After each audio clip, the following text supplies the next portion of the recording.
Listen carefully. What if I told you some of your thoughts aren't even yours? Not metaphorically, not philosophically, literally. And by the end of this video, you might start questioning, who is really in control of your life? You woke up today and thought you were in control. You chose what to wear. You chose what to eat. You chose what to watch. But did you really? Or were those choices quietly decided for you? Let me ask you something. Why do you suddenly crave certain things out of nowhere? Why do you scroll longer than you planned every single time? Why do you sometimes act against your own best interest and still repeat it? That's not laziness. That's not lack of discipline. That's something deeper, something invisible. And once you see it, you can't unsee it. Or there's a force in your life that doesn't speak, but it controls your behavior. It doesn't show itself, but it shapes your decisions. It doesn't exist physically, yet it dictates your reality. Psychologists have studied it for decades, but most people never notice it because it hides in plain sight. Let me ask you, have you ever said, "I don't know why I did that"? Exactly. That moment right there. That's when it takes over. Here's the uncomfortable truth. Most of your life is automated. Not 10%, not 30%. Up to 95% of your decisions are happening without conscious awareness. So who is making them? Think about this. Why do you feel anxious in certain situations? Why do certain people instantly irritate you? Why do you sabotage opportunities right before they work out? It feels random, but it's not.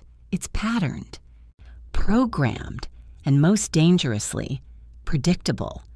Somewhere in your past, a script was written, a silent program, and it's still running. Every reaction you have today was trained. Every fear, installed. Every insecurity, reinforced. Let me ask you something deeply uncomfortable. Who taught you what to fear? Who defined your limits? Who decided what you're capable of? Was it really you? Or were you conditioned? There's a part of you you don't want to look at. The part that gets jealous, feels rage, wants control, craves validation, sabotages success. You push it away. You deny it. You pretend it's not you. But here's the truth. The more you ignore it, the more it controls you. Let me ask you, what emotion do you avoid the most? Anger, shame, envy?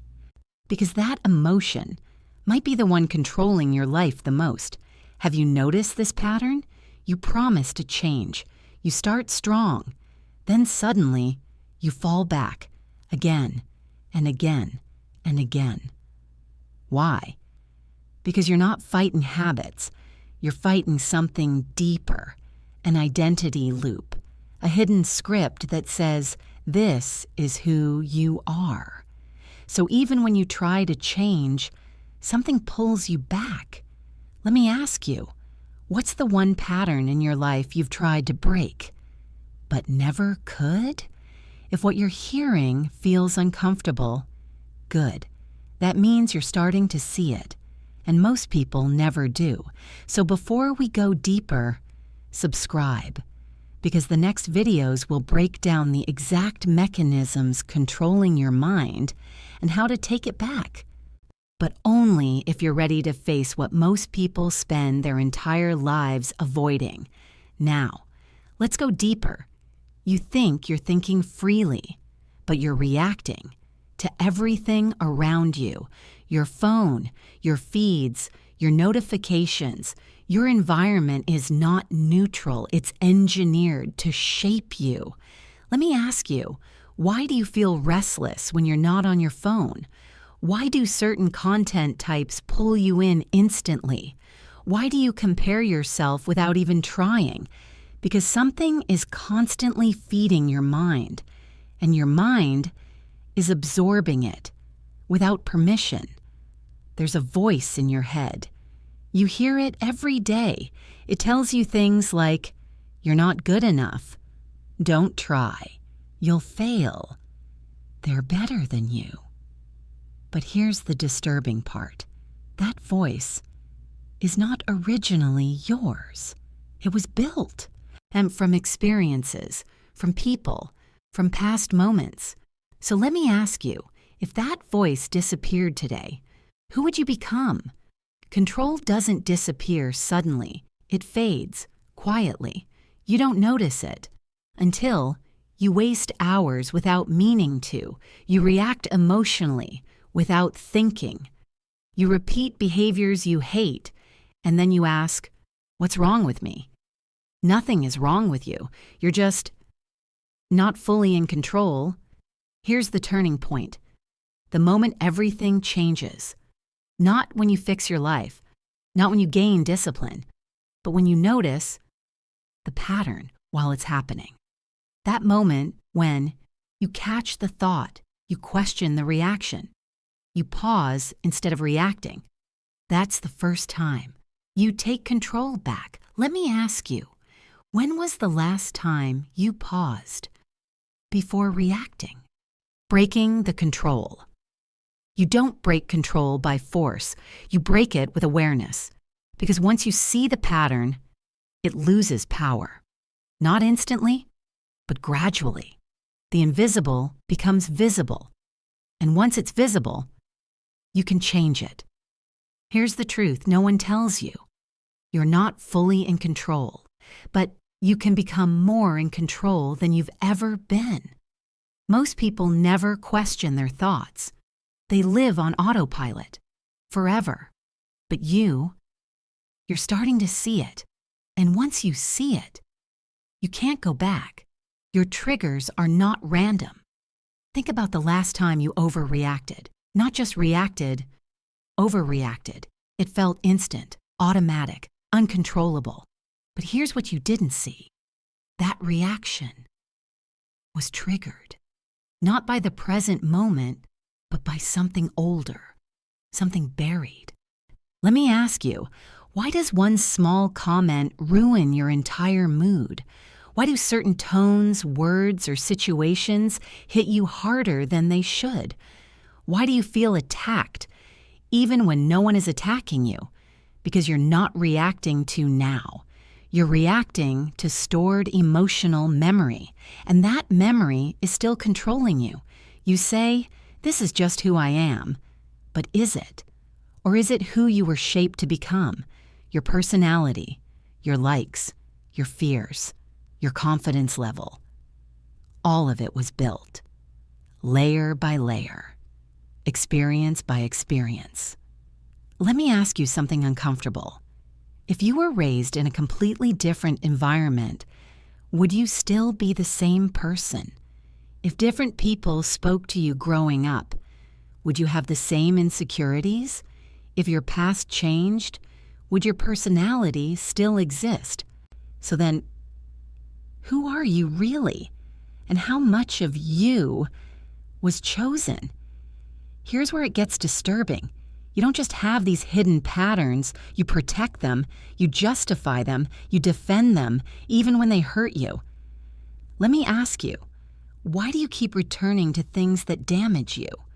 Why do you defend habits you know are destroying your progress? Why do you resist change, even when you want it? Because your mind isn't just being controlled, it's cooperating. That's the trap. There's something strangely comfortable about not being in control.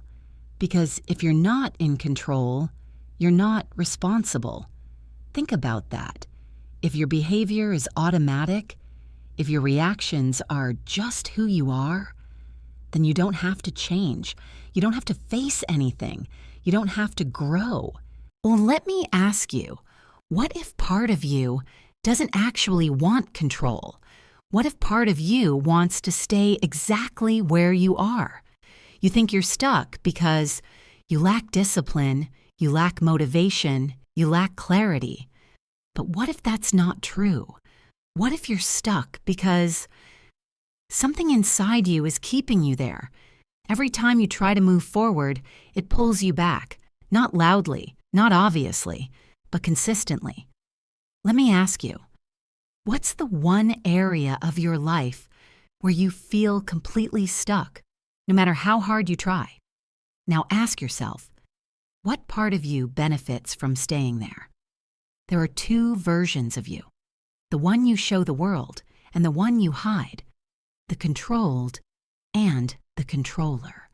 One wants growth, the other resists it. One wants change, the other fears it. And every day, they fight, silently. Let me ask you, which version of you has been winning lately? There are rare moments when the illusion breaks, when you suddenly see your behavior clearly, almost like you're watching yourself from the outside. And in that moment, you realize something terrifying. I've been doing this for years without noticing. That's not weakness. That's awareness trying to break through. The question is, do you ignore it or follow it? Here's the paradox. You are being controlled by patterns, by conditioning, by unseen forces, but at the same time, you have the ability to see them.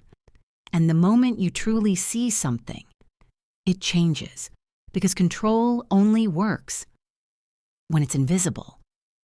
So let me ask you one final question before we end. What if the thing controlling you is waiting for you to finally notice it, all before you leave? I want you to do something uncomfortable right now. Don't move. Don't scroll. Just listen. The next thought that enters your mind, don't trust it. Observe it. Because for the first time in your life, you're not just thinking. You're watching the thing that's been thinking for you. And once you see it, something strange happens. You start noticing patterns, thoughts that repeat, reactions that feel automatic, emotions that don't match reality, and then it hits you. This has been happening your entire life, quietly, consistently, unnoticed. So here's the real question. If you're not your thoughts, if you're not your reactions, then who has been in control this whole time? And more importantly, what happens when you stop letting it control you? Because that moment when you pause, when you question, when you refuse to react automatically, that's the exact moment the control begins to break. Not all at once, but enough for you to feel it. And once you feel it, you'll never go back to sleep again. Now here's what most people will do after this video. They'll nod. They'll feel something. And then they'll go right back to autopilot, scrolling, reacting, forgetting. But you're not going to do that because now you've seen it. And once you've seen it, you can test it. So after this video ends, pay attention to the next 10 minutes of your life. Watch your thoughts. Watch your reactions. Watch your impulses. And ask yourself, is this me or is this the pattern? Then come back and watch this video again, because the second time, you won't just hear it. You'll recognize it, and that's when everything starts to change.